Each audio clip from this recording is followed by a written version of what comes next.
Mari kita tengok. Jadi MLM ialah bisnis perasaan. Nah, yang mana bila kita sebut bisnis perasaan sebab dia melibatkan networking, kita perlu kerjasama lah di sini.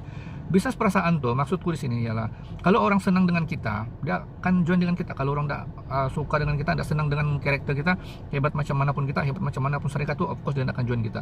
Mungkin kalau dia join pun dia akan ikut orang lain. Sebab itulah dalam perniagaan MLM ni nomor satu kena ambil kira ini ya.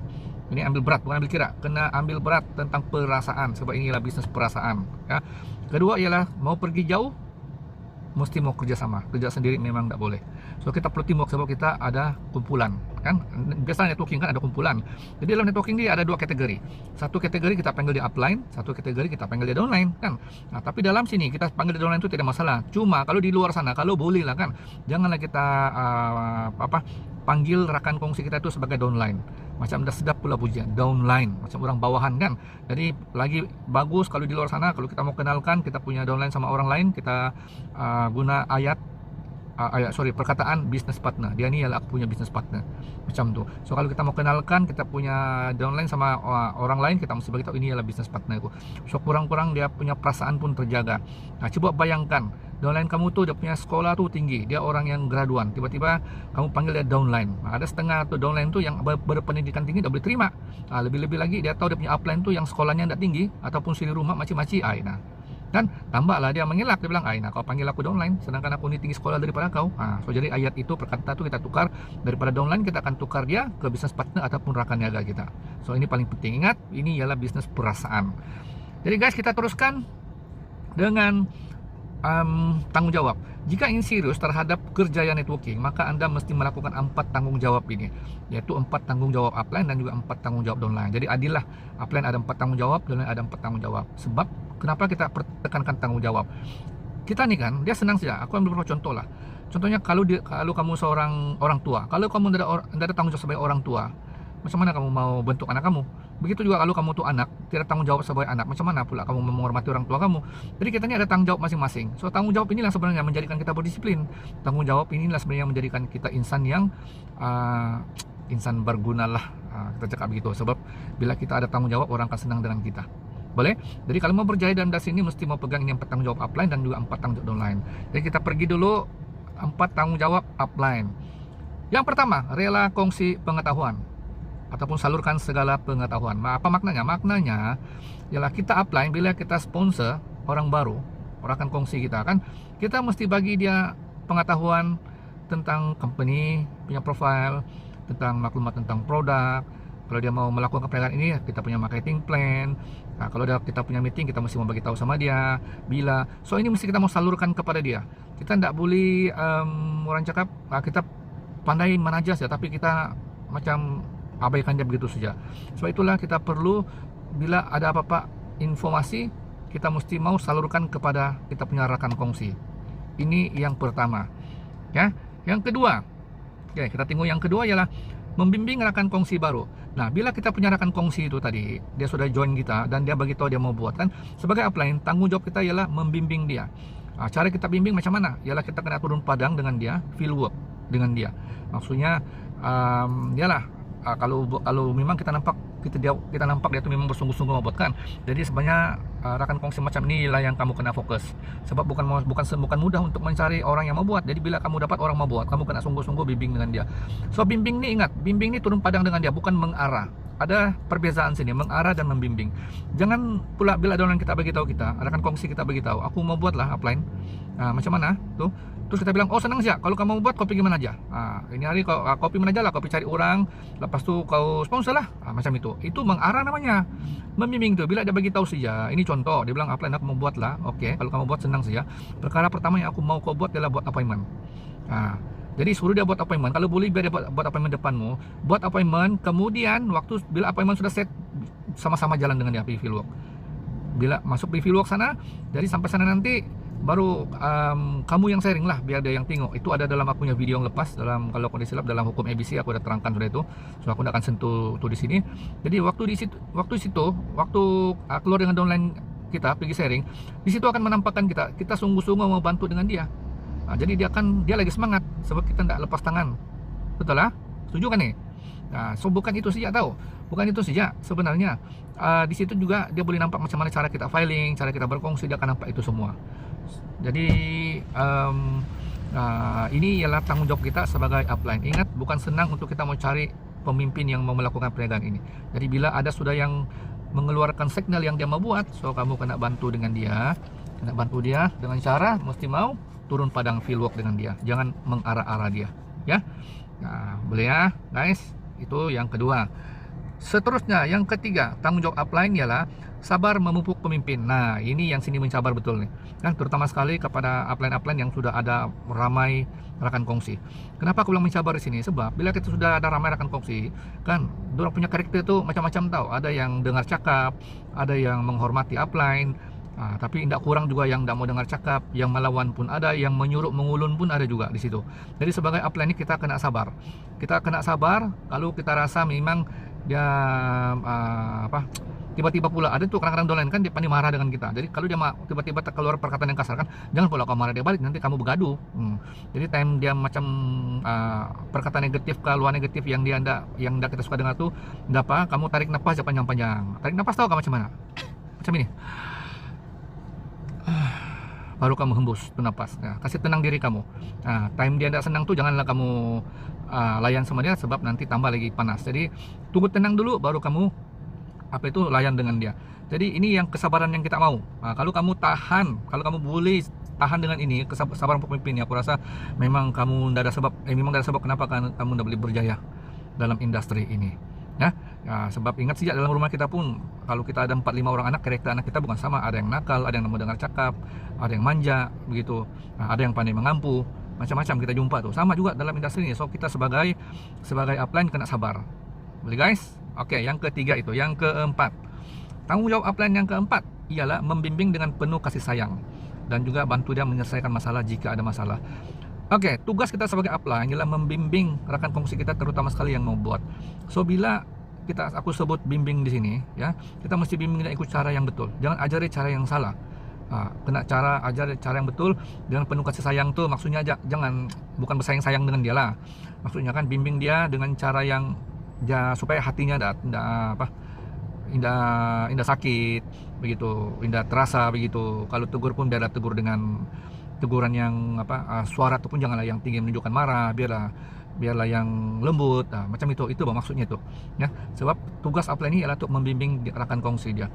Sebab kunci dalam MLM ini senang saja. Aku tidak tahu lah syarikat lain, tapi di sini kalau kamu berjaya, kan kau kena lahirkan ramai pemimpin di dalam rangkaianmu. Semakin ramai pemimpin di rangkaianmu, semakin berjayalah kamu tuh. So itu antara rahasia mau berjaya dalam industri MLM, khususnya dalam syarikat ini, ya.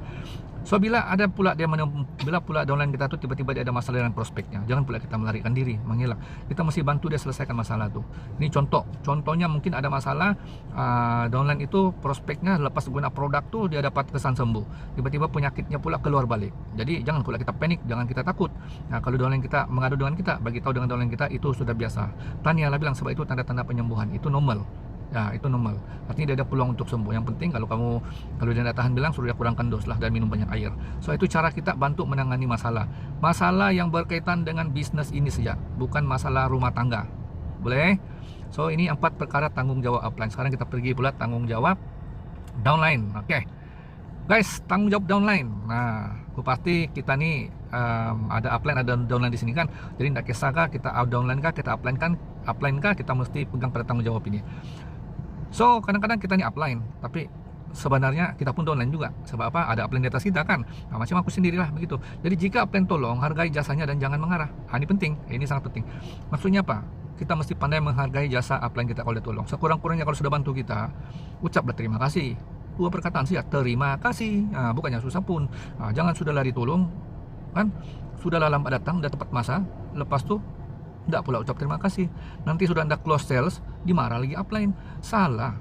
Upline tuh kalau dalam keluarga dia tuh ibarat orang tua kita. Kalau dia tidak aja kamu ada dalam syarikat ini. Karena upline lah, maka kamu ada dalam syarikat ini. Jadi itu kita mesti belajar menghargai dia. Dan cara menghargai juga ada banyak cara selain daripada ucap terima kasih. Ada satu cara sih, kalau ada contohnya ada event-event activity berkaitan dengan penganugerahan lah kan. boleh belilah cendera hati untuk upline, beli bunga kah, beli patung kah, bagi dengan dia lah sebagai tanda penghargaan kita, menghargai upline kita. Nah, macam aku kan di sini aku pun downline, jadi ini contoh lah. Jadi untuk itu aku pun juga mau ucap terima kasih kepada upline lah. So ada upline ku ialah Rosudin, dan juga terima kasih kepada syarikat lah, sebab kalau ada upline yang hebat, tanpa syarikat yang hebat susah juga kita mau berjaya, ya. Jadi itu itu ialah cara kita berterima kasih. Ringankanlah mulut ucap terima kasih. Bukan mau dibayar pun, boleh guys. Oke, yang lepas tuh jangan mengarah. Ini yang aku bagi tahu, ini penting nih. Ada setengah downline nih, terutama sekali yang nakal lah. Dia suka mengarah upline-nya. Upline, kau di KK bahkan, aku ada kawan tuh di KK. Nanti kau pergi jumpa, ini nomornya, ini namanya. Kasih tahu aku yang suruh jumpa. Alamak, downline mengarah upline. Aduh, betul kan nih? Salah, ini cara yang salah. Kalau perkara ini boleh dibuat, bagus aku jadi downline, kau jadi upline. Aku kasih aja senarai nama, kau pergi sharing. Nanti kalau orang masuk, kasih masuk di bawah aku. Kamu mau begitu? Kalau kamu tidak mau, jangan buat begitu. Jangan kita mengarah kita punya upline. Itu ialah prospek kamu. Jadi itu ialah kamu punya prospek. Sepatutnya kamu yang pergi sharing. Tapi kalau kamu tidak boleh pergi sharing pun, kalau jauh, tidak boleh jumpa, sharinglah online dulu, bagi tahu dengan dia tentang ini plan apa semua. Jadi kalau dia mau tahu lebih lanjut, baru boleh bagi tahu sama dia, suruh hubungi upline lah. Biar dia yang cari upline. Janganlah mengarah upline pergi cari sama itu orang. Memang tidak betul sudah lah kan. Sudah songsang, sudah terbalik. Jadi hari ini guys, ingat jangan arah-arah upline kita. Kita kalau boleh kita minta tolong, biarlah minta dengan rendah hati. Ya, nah ini contohnya aku kalau biasa mau minta tolong apa, aku akan tanya sama dia dulu, dia senang kan enggak. Kalau senang, aku mau minta bantuan. Kalau dia tanya apa itu, kasih tahu sama dia lah, aku ada kawan begini gini. Cerita dengan dia lah, kalau dia rasa dia boleh tolong, so oke lah, terima kasih lah. Kalau enggak boleh pun, mungkin timing enggak ngam, pasal waktu itu dia pun ada appointment, janganlah kamu marah sama dia kan. So jadi begitulah, kita minta tolong orang, maksudnya kita yang minta. So jadi kita enggak boleh cerewet di situ. Boleh guys? Oke, seterusnya tanggung jawab downline yang kedua ialah minta tunjuk ajar dengan rendah hati. Nah, kalau mau belajar kan, minta ajar dengan rendah hati. Contohnya upline, aku ini terbakar soalnya betul. Bolehkah upline ajar aku cara yang betul macam mana membuat perniagaan ini? Itu cara yang betul. Bukan upline, aku mau buat sudah nih. Nah, lepas tu kau mesti tolong sama aku. Kalau kau tidak tolong sama aku ndaklah aku buatnya. Aku pergilah tempat lain, cari company lain. Bukan begitu. Ada caranya. Minta tolong mesti minta tunjuk aja dengan rendah hati. Mana yang biarpun kita minta ajar marketing plan ke apa kan, mesti minta tunjuk dengan rendah hati. Bahasa paling simple ialah kita punya bahasa tuh, kalau boleh biarlah slow, jangan tinggi suara kita sama plan kita. Nanti kita ketulahan. Boleh? Oke. Seterusnya yang ketiga, belajar dengan sepenuh hati dengan mencatat nota. Ini penting. Ini sangat-sangat penting. Sebagai downline yang mau berjaya, kamu mesti belajar mencatat nota. Sebab ini adalah satu cara untuk menunjukkan kepada upline kamu yang kamu sungguh-sungguh mau buat. Jadi bila dia nampak kesungguhan kamu, maka upline akan bantu kamu sungguh-sungguh supaya kamu berjaya. Dia macam sekolah di sekolah. Kalau dalam sekolah tuh, kalau murid tuh rajin angkat tangan, tanya sama cikgu, maka murid itu akan jadi murid yang pintar sebab dia rajin bertanya. Sama juga di sini. Sama juga. Maksudnya di sini kamu kena tonjolkan diri kamu supaya upline tahu kamu siapa dan kamu betul-betul mau melakukan perniagaan ini. Jadi dia akan bantu kamu sungguh-sungguh. Boleh? Yang penting bila belajar mesti mau ada pen sama ada buku, mesti mau catat. Jangan minta ajar tapi pakai telinga aja mendengar, tidak ditulis. Sebab itu kita pelupa kan. Kita ini kan pelupa. Jadi mesti mau ditulis mana yang penting, kita kena catat, kita kena tulis. Oke, yang keempat, tanggung jawab yang keempat adalah duplikasi kepada downline apa yang sudah dipelajari. Jadi apa-apa benda yang kita sudah belajar melalui upline kita kan, kita mesti mau turunkan ilmu ini kepada kita punya rekan kongsi di bawah kita. Sebab ini ialah MLM, ini cerita bisnis, ini bukan cerita kungfu, ini bukan cerita silat. Kalau kamu guru kungfu, kamu guru silat, kalau kamu ada 10 langkah, kamu udah boleh kasih 10 langkah itu sama kamu punya rekan kongsi. Paling-paling kamu kasih dia 8 atau 9. Sebab kamu takut nanti downline kamu melawan. Kamu takut nanti murid kamu melawan akan datang kan. Tapi karena ini ialah industri MLM, ini ialah networking, maka apa yang kamu tahu, kamu mesti turunkan itu ilmu semua supaya dia jadi hebat macam kamu juga, macam Anda. Boleh? Jadi jangan simpan ilmu nih, sebab ilmu ini tidak boleh dibawa mati juga. Jadi turunkanlah sama orang-orang yang mau berjaya. So inilah 4 tanggung jawab downline. Jadi adil, 4 tanggung jawab upline, 4 tanggung jawab downline.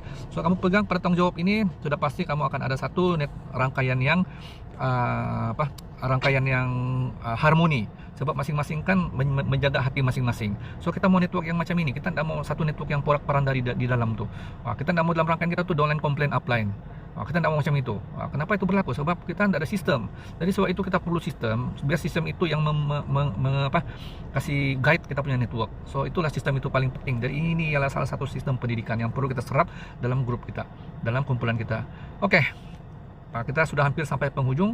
99% kejayaan bergantung pada sikap. Memang betul lah, daripada 4 tanggung jawab offline dan 4 tanggung jawab online itu, sebenarnya 99% itu ialah sikap. Itu tidak kena mengena dengan kemahiran. Kemahiran itu 1% yang kita perlukan, kan? Jadi yang pertama, lagi aku mau tambah di sini, ada yang mau tambah, kembali kepada sifar, kosongkan status diri. Ini kepada kawan-kawan yang mau buat lah ini. Kalau betul-betul kamu mau melakukan perdagangan ini, kamu kena kosongkan diri, kembali kepada sifar. Maksudnya apa? Kadang-kadang kita di luar situ, kita punya jawatan tuh, pangkat kita lagi tinggi daripada upline kita tahu. Kita di luar sana mungkin pegawai, mungkin bos. Tiba-tiba yang manajer kamu tuh maci. Tiba-tiba yang manajer kamu tuh pendidikannya tingkat 3 atau mungkin derajat 6. Tapi dia berpengalaman dalam ini bidang dan dia sudah berjaya.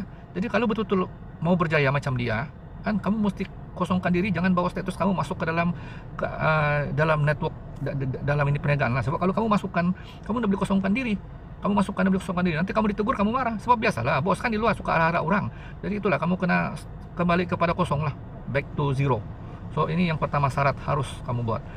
Seterusnya, mengikut sistem menguasai filing system. Ikut sistem 100%. Kalau ada filing, mesti ikut apa yang filing itu cakap. Jangan buat cara sendiri, ya. Senang duplikasi kalau kita buat benda yang sama. Kalau ada filing senang diduplikat lah. Seterusnya duplikasi 100%. Apa yang upline buat, terutama sekali yang sudah berjaya, kita duplikat saja 100%. Tiru sajalah. Pinjam kuasa dan elakkan membazir kuasa. Maksudnya pinjam kuasa ini lah borrow power. Ya, kalau ada activity di tempat kamu tuh datanglah. Bawalah prospek atau downline. Kalau tidak ada prospek, tidak ada downline, apa? Sendiri pergi, sebab sendiri mau berjaya, bukan orang lain pun. So jangan ada downline baru mau buat, tidak ada downline tidak mau buat. Sebab kita tidak tahu bisa lusa apa yang berlaku. So yang penting kita sendiri mau buat, kita kena rajin-rajin belajar. Seterusnya, ingat tahap kehormatan yang Anda ingin nikmati di bidang MLM bergantung pada kesanggupan Anda melaksanakan tugas dan tanggung jawab masing-masing. Ini betul lah. Ini kan. Jadi industri ini ialah salah satu industri yang memang populer hari ini di seluruh dunia, termasuk di tempat kita. Jadi kalau mau jadi bintang, biarlah jadi bintang yang gemerlapan, jangan jadi bintang yang menyakitkan mata. Ya, so ada tuh maksudnya tuh. Sebab ada dua jenis bintang. Ada satu bintang, kalau dia berdiri di pentas, semua orang suka dengan dia. Kenapa? Sebab dia orang yang bagus, ada tanggung jawabnya, ikut sistem. Tapi ada satu bintang nih, bila dia naik pentas kan sakit mata orang menengok dia. Kenapa? Sebab dia berjaya, dia ikut sistem, dia ikut cara yang betul. Jadi kamu pilihlah mana kamu mau. Of course aku akan pilih jadi bintang yang gemerlapan. Sebab itu disayangi orang, disanjung orang. Seterusnya, guys, kita sudah sampai ke penghujungnya. Mungkin ada di antara perkongsianku ini menyinggung perasaan, menyakitkan hati. Aku minta ampun dan minta maaf. Tidak ada tujuanku untuk menyakitkan hati yang mendengar, cuma untuk berkongsi pengalaman saja. Sebab aku sudah sudah 30 tahun aku berjinak-jinak dengan MLM ini. So jadi banyak yang telah aku pelajari di sinilah. Sebab itu aku tuh cuma kongsi saja pengalaman ilmu yang aku dapat. Mudah-mudahan yang video ini dapat membantu Anda semua, dan kalau ada tersinggung mohon maaf. Dan kalau betul-betul mau berjaya, ikuti saja, ikut sistem, dan kemudian ingat 4 tanggung jawab upline dan 4 tanggung jawab downline, dan 99% itu dipengaruhi oleh sikap kita, bukan kemahiran kita. Sebab kemahiran kita boleh belajar, attitude yang penting sih untuk berjaya. Guys, itu saja. Terima kasih karena sudah mendengar, dan jangan lupa subscribe. Nanti akan datang aku akan buat banyak video lagi berkaitan dengan sistem pendidikan di MLM networking.